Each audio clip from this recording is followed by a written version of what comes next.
Assalamualaikum sahabat, ini adalah channel yang membahas sejarah Islam. Kali ini, yang akan kita bahas adalah Khalifah Abu Bakar As-Siddiq. Namun sebelum lanjut, mari dukung channel ini dengan klik subscribe dan aktifkan notifikasinya agar tidak ketinggalan pembahasan berikutnya. Lalu like dan share video ini jika bermanfaat bagi kalian dan kerabat kalian. Peristiwa wafatnya Nabi Muhammad SAW menyebabkan kesedihan kaum muslimin di Madinah. Tidak adanya Nabi bersama mereka menjadi periode yang sangat sulit bagi kaum muslimin. Wafatnya Nabi memunculkan pertanyaan tentang kepemimpinan di Madinah. Selama 23 tahun, Nabi memimpin umat muslim secara politis dan spiritual yang langsung dibimbing oleh kekuatan ilahi. Kini, Nabi tidak ada lagi. Apa yang akan terjadi kepada masyarakat yang dibangun Nabi Muhammad? Siapa yang akan memimpin umat Islam sepeninggal Nabi?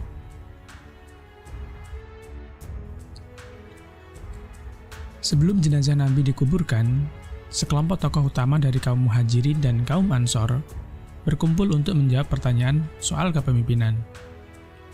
Ketika itu, muncul usulan dua negara, artinya yang satu dipimpin oleh orang Ansor dan yang satu dipimpin oleh orang Muhajirin.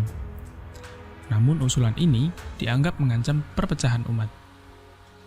Akhirnya, Umar bin Khattab mencalonkan Abu Bakar As-Siddiq menjadi pemimpin politik negara Islam yang berpusat di Madinah tersebut. Abu Bakar adalah pilihan tepat, sebab setelah Khadijah, dialah orang pertama yang menerima Muhammad sebagai nabi dan mengikuti ajarannya. Abu Bakar As-Siddiq mendapat gelar Khalifatur Rasul, yang artinya pengganti Rasulullah atau biasa disebut khalifah. Namun, khalifah bukanlah nabi baru. Al-Quran jelas menyatakan bahwa Rasulullah Muhammad sebagai nabi terakhir dan tidak ada lagi nabi yang datang setelahnya. Tugas khalifah bertindak sebagai pemimpin politik dengan mengikuti teladan yang diberikan Nabi Muhammad saat memimpin Madinah. Khalifah Abu Bakar melanjutkan program yang belum terlaksana di masa Rasulullah, seperti pengiriman pasukan perang Usamah bin Zaid. Abu Bakar tetap mengirim pasukan tersebut ke Syam bagian selatan untuk bertempur melawan Bizantium sebagai kelanjutan atas Perang Mu'tah. Ekspedisi ini menunjukkan tujuan politik umat Islam tak akan berhenti sepeninggal Nabi.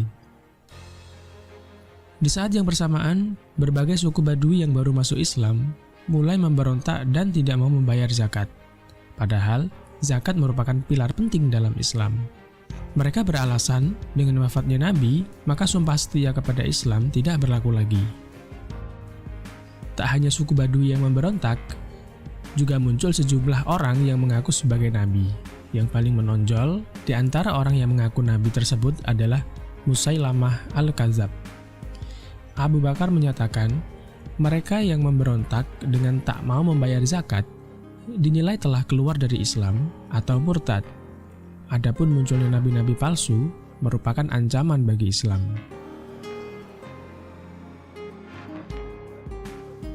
Atas kondisi ini, tindakan militer diambil Khalifah Abu Bakar As-Siddiq.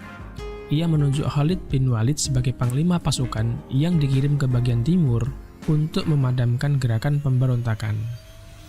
Khalid bin Walid terkenal di seantero semenanjung Arab karena ia belum pernah kalah dalam pertempuran yang dilakukannya sebelum atau sesudah masuk Islam. Inilah alasan mengapa Khalid bin Walid terpilih sebagai pemimpin ekspedisi ini, karena memiliki pengalaman peperangan gurun dan mempunyai keahlian kavaleri. Benar saja, pasukan di bawah Panglima Khalid berhasil mempertahankan Madinah dari ancaman pemberontakan serta berhasil memukul mundur pasukan Musailamah Al-Kadzab. Bahkan, Musailamah sendiri terbunuh dalam peperangan yang dikenal dengan Perang Yamamah tersebut. Perlahan-lahan, kesetiaan kepada Khalifah menyebar di seluruh Jazirah Arab. Khalifah menyuruh suku-suku untuk kembali ke Islam dan memerangi mereka yang masih memberontak. Pada tahun 633 Masehi, perang melawan kemurtadan selesai. Seluruh Arab bersatu sebagai sebuah negara Islam. Sampai di titik ini, Islam telah berhasil selamat melewati tantangan politik, menghapuskan pertanyaan tentang kesetiaan pada Islam dan pimpinan politik sepeninggal Nabi. Selain memperkuat keberlanjutan negara Islam, masa kekhalifahan Abu Bakar sangat penting bagi pelestarian Al-Quran dalam bentuk tertulis. Dalam Perang Yamamah, banyak penghafal Al-Quran yang gugur, sedangkan Al-Quran sendiri ditulis secara terpisah dan tersebar di kalangan kaum muslimin. Namun, di masa Abu Bakar, Al-Quran telah berhasil disatukan melalui saran Umar bin Khattab agar seluruh naskah Al-Quran yang tersebar dikumpulkan dan diperiksa lagi dengan ingatan para sahabat yang dapat dipercaya. Disimpan di lokasi terpusat untuk berjaga-jaga atas skenario yang tidak diinginkan jika semua penghafal Al-Quran meninggal. Kekhalifahan Abu Bakar hanya berlangsung dari tahun 632 Masehi hingga wafatnya pada tahun 634 Masehi.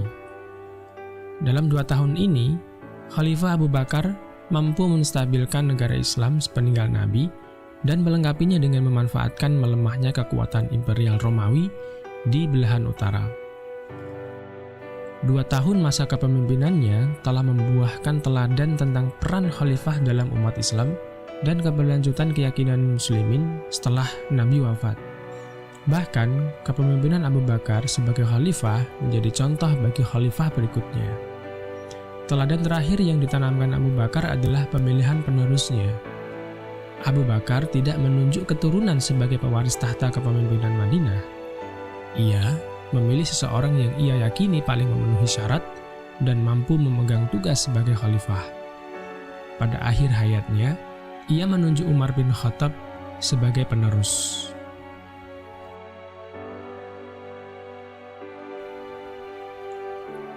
Demikian sahabat video kali ini.